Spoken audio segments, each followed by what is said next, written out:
PJ Wali Kota Palembang Ratu Dewa pada Selasa 9 April 2024 mengkomandoi jajaran Dinas DLHK, Dinas Perkimtan, dan Dinas Pemadam Kebakaran dan Penanggulangan Bencana Kota Palembang untuk melakukan pembersihan mulai dari Masjid Agung Palembang hingga ke Jembatan Ampera.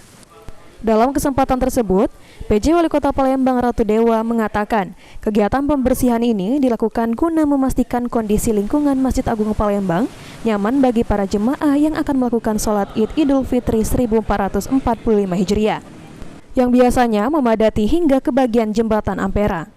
Pada pelaksanaan sholat Id, 200 personil DLHK sudah diminta untuk melakukan pembersihan koran yang ditinggalkan jemaah, dan Dinas Perhubungan diminta untuk mengatur lalu lintas agar tidak ada kemacetan.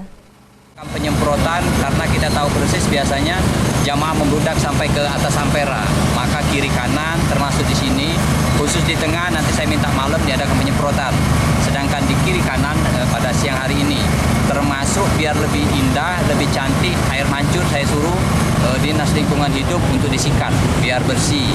Nah, terus biasanya pasca dari sholat nanti kan tumpukan koran cukup banyak, maka tadi sudah saya koordinasikan dengan Dinas Lingkungan Hidup. Begitu selesai sholat, semuanya bekas-bekas koran dihimpun sehingga tidak ada sampah sama sekali. Usai memimpin kegiatan bersih-bersih Masjid Agung dan Jembatan Ampera, PJ Wali Kota Palembang Ratu Dewa juga langsung melakukan peninjauan posko pengamanan angkutan lebaran di beberapa titik, mulai di kawasan Kertapati dan Jalan Kolonel Atmo. Sandi Pratama, PAL TV.